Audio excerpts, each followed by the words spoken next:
यातील जो आरोपी आहे सलीम बेग याच्यावर 1-2 महिन्यापूर्वी पण याच्या राहत्या घरी इकडे तिकडे गुन्हे दाखल करण्यात आलेले यांच्या विरुद्ध। आणि आज जे घटना घडली त्याच्यात ओमिनी गाडीत प्रथमदर्शनी असं दिसतंय की ओमिनीत गॅस भरताना स्फोट झालेला आहे। 4-5 सिलेंडर पडलेले इथं याच्यात नाशवंत अवस्थेमध्ये। नंतर एक मोटरसायकलचं पण नुकसान झालेलं आहे। जीवितहानी वगैरे याच्यात काही झालेली नाही आहे, परंतु पोलिसांच्या वतीने मागील 2-3 महिन्यात 10-12 ठिकाणी अशा रेड करून आपण यांच्यावरती गुन्हे दाखल केलेले आहे। तर यापुढे याच्यापेक्षा कठोर कारवाई करण्यात येईल आणि जनतेला आव्हान आहे का असं बेकायदेशीररित्या जिथेही कुठं गॅस अशी चालू असेल त्याबाबत पोलिसांना तात्काळ करावा, माहिती द्यावी व तसेच अशा ठिकाणी कोणीही गॅस भरू नये ज्याच्याने आपल्या जीविताला धोका निर्माण होऊ शकतो। अशा ठिकाणी माहिती मिळाली याच्याच वाला जर निश्चित दोषी असेल त्याला सुद्धा आरोपी करून त्याबाबत शासनाला अहवाल त्याचा पाठवण्यात येईल। जामनेर शहर आज सिलेंडरच्या स्फोटाने हादरले।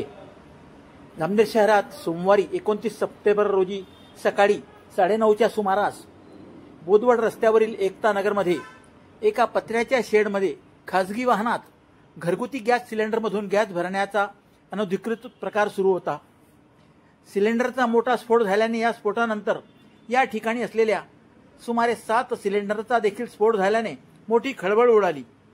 या ठिकाणाहून अवघ्या काही अंतरावर शाळा व रहिवासी भाग आहे।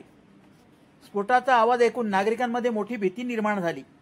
ज्या वाहनात गॅस भरला जात होता त्या वाहनातून 7 महिला व 5 मुले प्रवास करीत होती अशी माहिती मिळाली।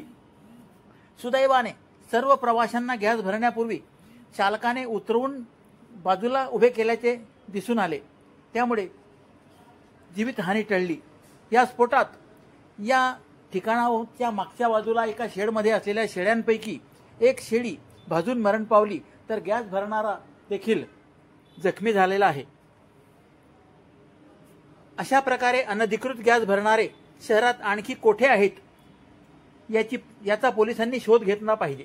याचबरोबर तहसील कार्यालयातील पुरवठा विभागाने देखील कोणत्या गॅस एजन्सीमधून यांना सिलेंडरचा पुरवठा केला जातो याची चौकशी करून त्यांच्यावर कठोर कारवाई करण्याची मागणी नागरिकांकडून केली जात आहे। अनधिकृत गॅस वाहनात भरणाऱ्यांविरुद्ध जामनेर पोलिसांनी यापूर्वी देखील कारवाई केलेली आहे।